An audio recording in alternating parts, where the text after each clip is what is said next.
आमरण अनशन। आमरण अनशन मीन्स हंगर स्ट्राइक, जिसे बोलते हैं ना, टिल डेथ, इनडेफिनेट स्ट्राइक। तो उनको लगा कि मेरा क्या होगा, यहाँ तो मैं महाराणा प्रताप की तरह जो जेल में पड़कर बिना इलाज के ही मर जाऊं, या महाराणा की तरह, या फिर जो है वो जैसे गोकुल भोल था और कोई स्वतंत्रता। उन्होंने जब विरोध किया तो आमरण अनशन किया और भूख के कारण ही मर गए। तब सनातन जरूर ब्रिटिश सरकार से लड़ेगा। सनातन कौन था?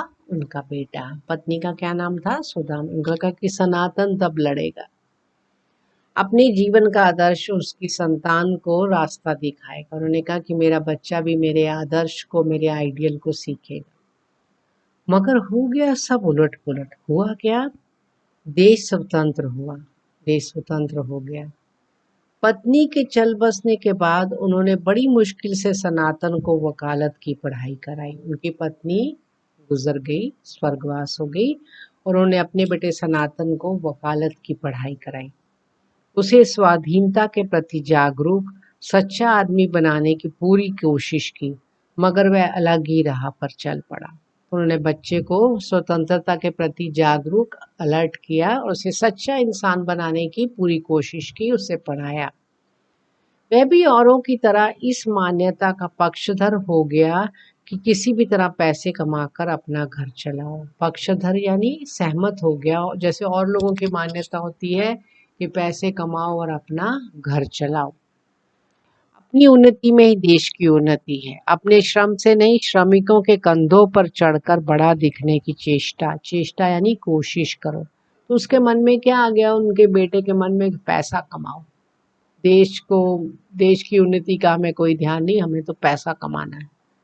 नारायण दास को यह सोचकर ही बेहद तकलीफ होती कि उन्हें ऐसे दिन भी देखने पड़ रहे हैं कि जब भोग, भोग यानी मजा, एंजॉय ही जीवन का एकमात्र लक्ष्य बन चुका है। उनके बेटे के मन में क्या था? सनातन के बड़ा होके जब वकालत करके कि पैसे कमाओ, मजा करो, एंजॉय करो।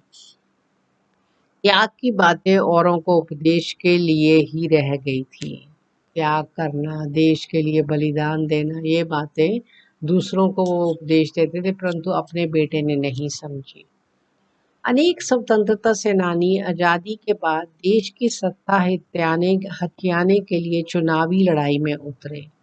तो कई लोगों ने स्वतंत्रता के बाद देश की सत्ता यानी शक्ति, उसका शासन, चुनावी इलेक्शन होने लगे। यानी आपको पता ना, फिर इंडिया डेमोक्रेसी बन गया।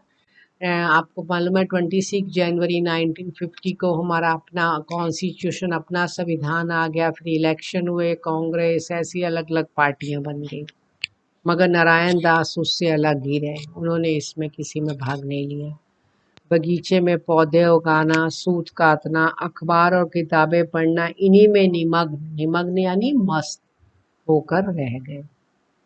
अचानक एक दिन सनातन आकर कहने लगा, बापू, हमारी यूनियन के एक लेबर लीडर 4 दिन से आमरण अनशन पर है। एक हमारा यूनियन का लीडर है, आमरण अनशन, इंडेफिनिट हंगर स्ट्राइक, राइट। सरकार हमारी एक भी मांग स्वीकार करने को तैयार नहीं है। उधर लीडर का स्वास्थ्य गिर रहा है, तो बेचारा बिना खाए पिए बहुत उसकी हेल्थ खराब हो रही।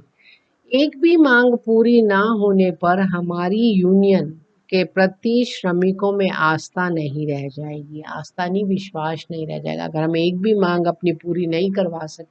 आप जानते हैं लोग स्ट्राइक पर बैठ जाते हैं अपनी मांगे पूरी करवाने के लिए, तो वैसे ही वो श्रमिक यानी लेबर बैठा, वे दूसरी यूनियन में चले जाएंगे। आप यदि मंत्री से कह देते तो 40 में से कम एक मांग ही सरकार मान लेती, तो अनशनकारी नेता की हालत खराब होती जा रही है। तो उसने नारायण दास को कहा कि आप तो स्वतंत्रता सेनानी रहे हो, आपने तो कितना स्वतंत्रता के संग्राम में भाग लिया है, जेल भी गए हो 4-4 साल के लिए, तो आप अगर मंत्री से कह दो तो हमारी एक भी मांग पूरी कर दे, तो हमारी यूनियन जो है वो टूटेगी नहीं। नारायण दास ऐसे लोगों से बेहद घृणा करते थे जो फल का रस पीकर अनशन तोड़ने का लक्ष्य लेकर अनशन शुरू करते हैं। क्या कि मांग पूरी होगी तो फलों का रस पी के उनकी स्ट्राइक टूट जाएगी। तो महादेव नारायण दास को ये जो है बातें अच्छी नहीं लगती थी। सनातन की बात सुनकर उनके चेहरे पर वही घृणा घृणा यानी नफरत उभर आई। उन्होंने बेटे से पूछा, मैं कौन होता हूँ, मंत्री मेरी बात क्यों रखेंगे? मैंने कहा, मंत्री मेरी बात क्यों मानेंगे?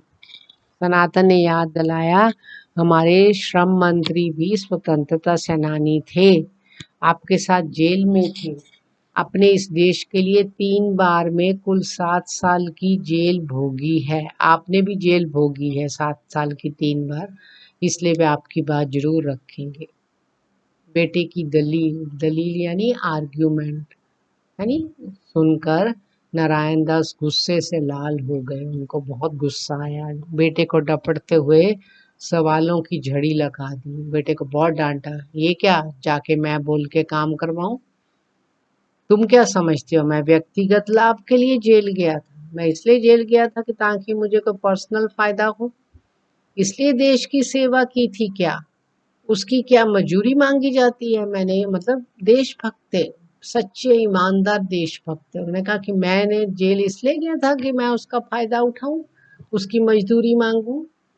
क्या तुम्हें पता है गोकुल भोल आमरण अनशन कर जेल में ही शहीद हो गया था?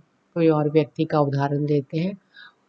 उसके जीवन का मूल्य चुकाया किसी ने? क्षुद्र क्षुद्र यानी तुच्छ स्वार्थ के लिए वह भी अनशन तोड़ने का दिन तय करके जो आमरण अनशन करते हैं, उन्हें क्या सत्याग्रही सत्याग्रही यानी सत्य को मानने वाले कहा जाता है? बोलो चुप क्यों हो गए? तो उनको बहुत गुस्सा आया कि मैं क्यों अपनी इस बात का फायदा उठाऊं कि मैं स्वतंत्रता सेनानी रहा हूं। सनातन बाहर से चुपचाप दिख रहा था, मगर भीतर ही भीतर क्रोध से थर्रा रहा था, क्रोध से कंपकपा रहा था। गुस्सा आया उसे बहुत। मैं बिना कोई उत्तर दिए चला गया।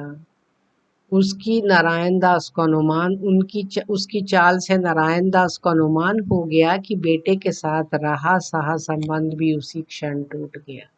उनका बेटा बहुत नाराज हो गया, गुस्सा हो गया।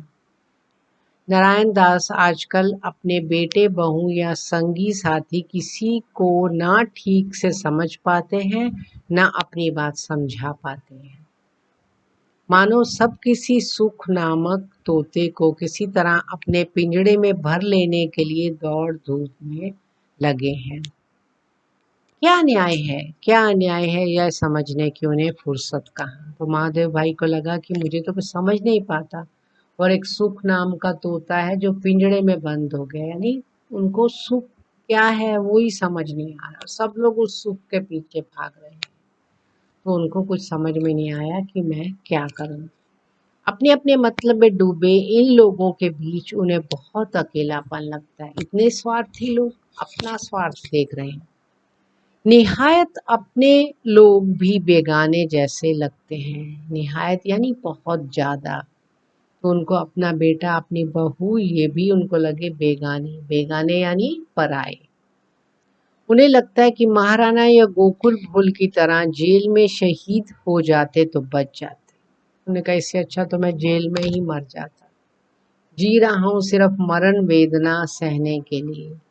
अब मैं मतलब मैं अब मरने की जो वेदना है, जो दुख है, जो पीड़ा है, उसको सहने के लिए मैं जी रहा हूँ। कहने का क्या मतलब, वो इतने ईमानदार देशभक्त थे कि उनको स्वार्थी लोग और ऐसे लोग जो कि अपने स्वार्थ के सामने देश को कुछ भी नहीं समझते, अपनी मांगे पूरी करवाने के लिए वो दूसरे का उपयोग करते हैं, तो ये बात उनको सहन नहीं हुई। क्योंकि वो उस समय से ताल्लुक रखते थे, उस समय से वो स्वतंत्रता सेनानी महात्मा गांधी के समय में काम किया है, जब वो त्याग की भावना से देश के लिए कार्य करते थे। तो ये बाकी का भाग जो है हम फिर वो बाद में पढ़ते हैं।